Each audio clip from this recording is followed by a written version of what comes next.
Olá, e hoje nós vamos iniciar o capítulo 2 do livro do Gênesis. Em nome do Pai, do Filho e do Espírito Santo. Amém. Divino Espírito Santo, iluminai-nos. Divino Espírito Santo, iluminai-nos. Divino Espírito Santo, iluminai-nos. Nossa Senhora, sede da sabedoria, rogai por nós. E recomendo que peguem a sua Bíblia, façam a leitura do capítulo 2 do livro do Gênesis, por inteiro. Agora, antes de comentar, eu quero trazer aqui algumas explicações. Eu já havia comentado no início que os autores sagrados, especialmente do Pentateuco e mais especialmente ainda do livro do Gênesis, utilizaram diversas narrações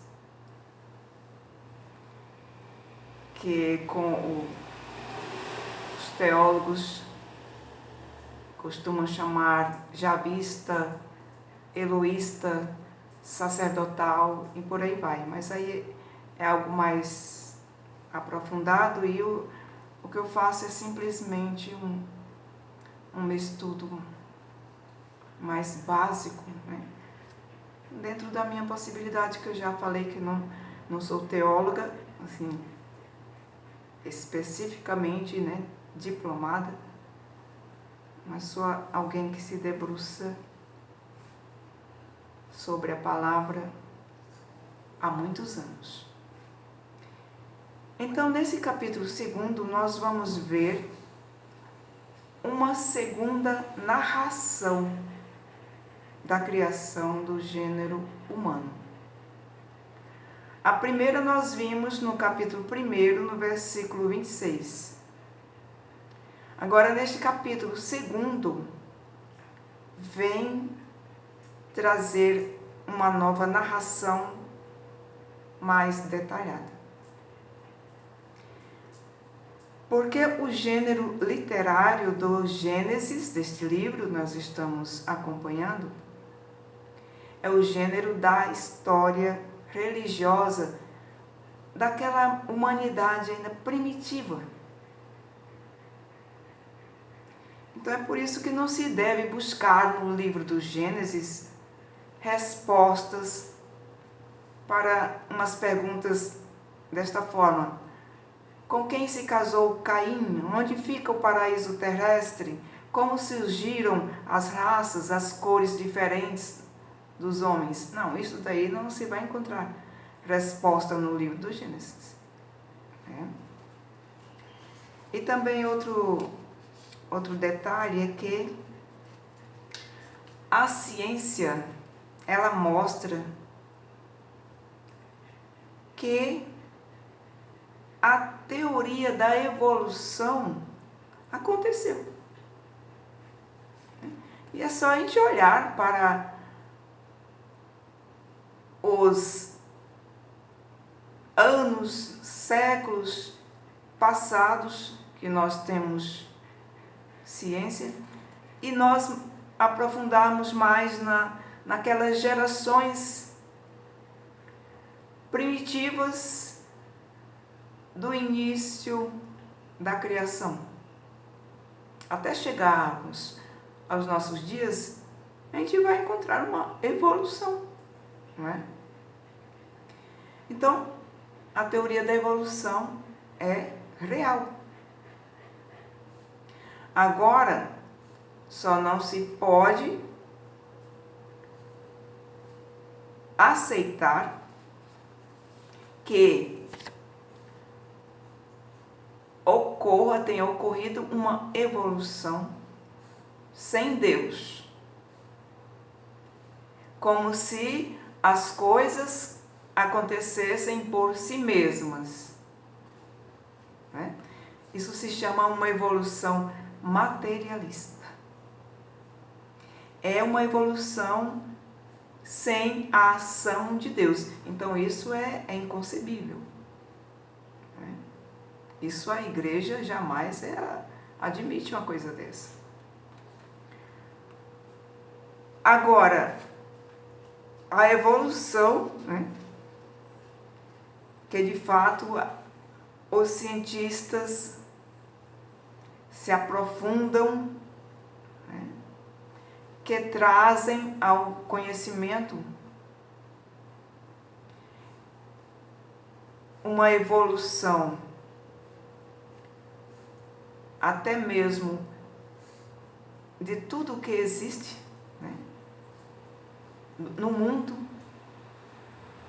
no cosmos.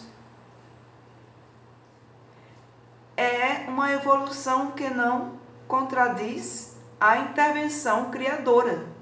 Significa que nesta evolução, e para esta evolução,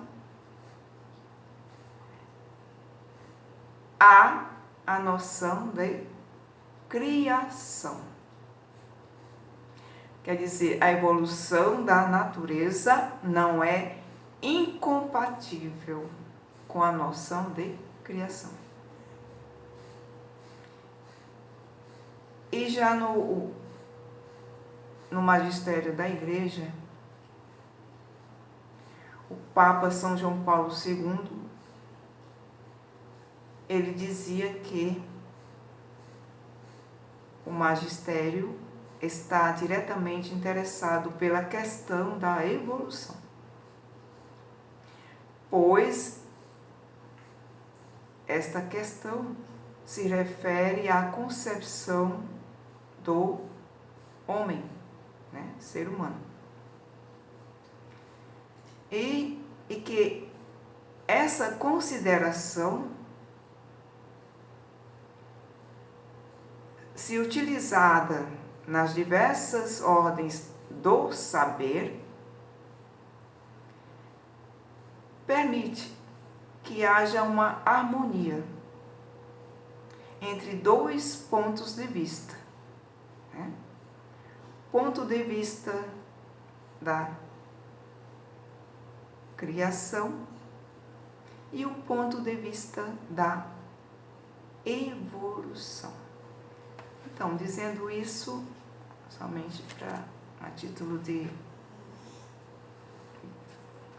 informação, nós vamos ver agora o capítulo 2. Eu não vou fazer a leitura completa, porque senão se leva o tempo da gravação, que o meu celular ele não comporta grandes gravações, grandes tempos de gravação, né? Então, iniciando do capítulo 2, no versículo de 1 a 4, esse daqui eu vou ler esses 4 capítulos, desculpe, os 4 versículos iniciais, mas os depois, seguintes, eu vou comentar alguns versículos. Assim foram concluídos o céu, a terra e todo o seu exército, tendo Deus determinado no 7º dia a obra que tinha feito, descansou do seu trabalho. Ele abençoou o 7º dia e o consagrou, porque nesse dia descansou de toda a obra da criação. Tal é a história da criação do céu e da terra.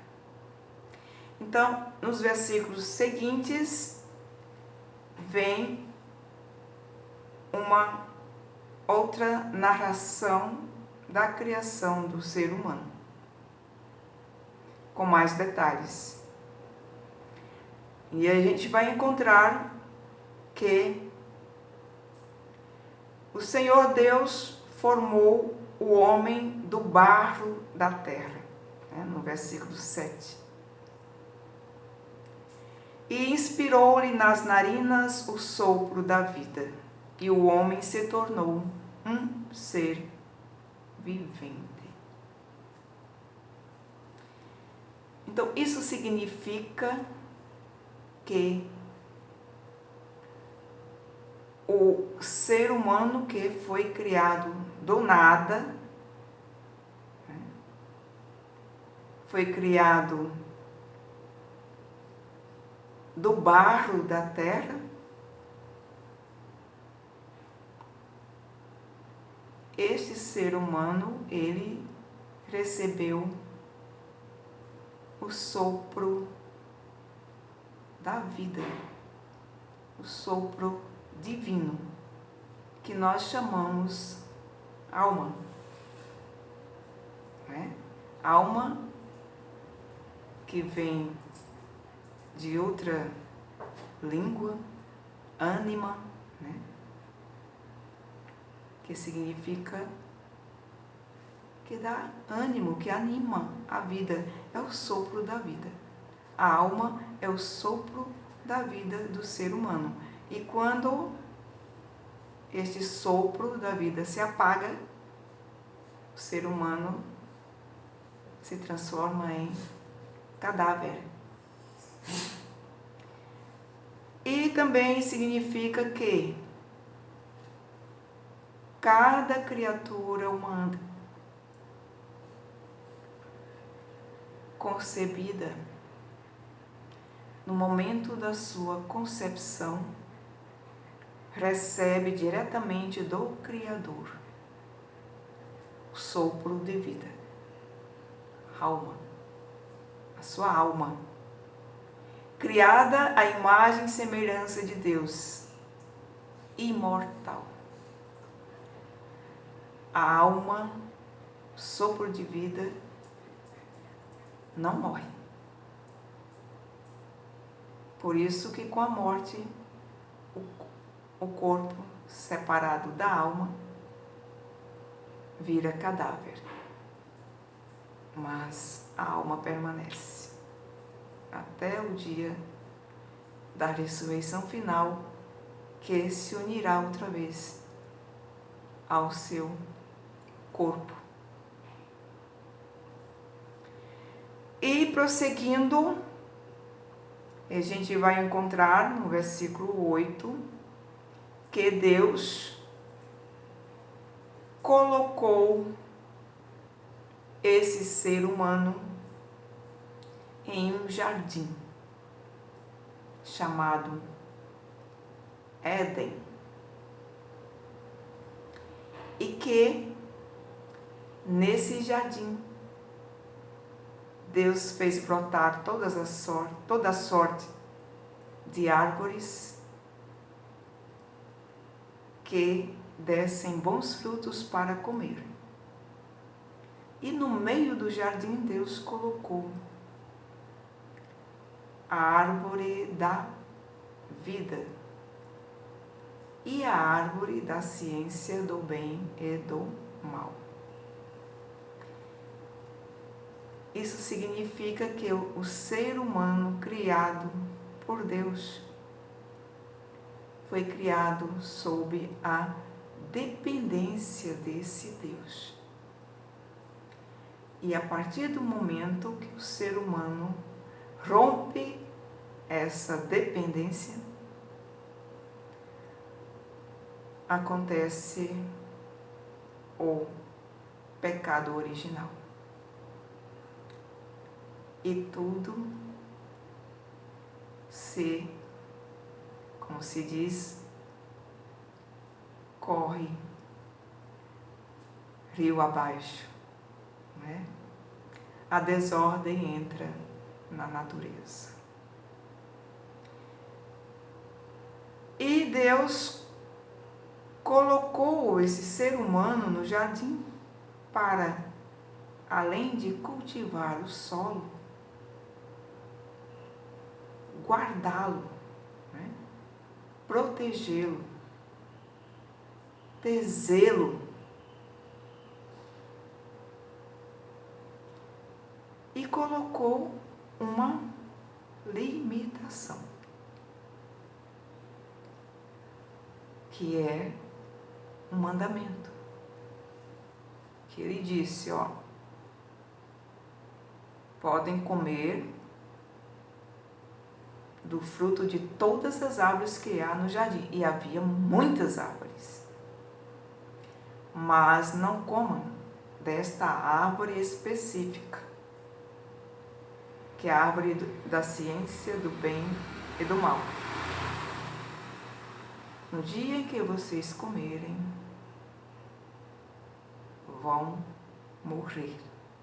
Quer dizer, o sopro da vida de vocês, sopro divino, vai abandonar vocês. E exatamente porque é dado somente ao Criador.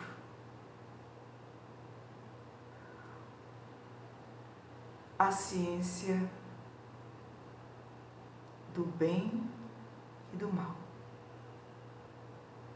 É o Senhor que é onisciente, é o Senhor que é capaz de discernir o que é o bem para as suas criaturas. E é o Senhor também capaz de proteger as suas criaturas de todo o mal. A partir do momento em que o ser humano apossou-se como conhecedor do bem e do mal, ele se colocou no patamar de Deus. E daí foi dado início à sua queda. Uma queda desastrosa, triste, que foi feita de participação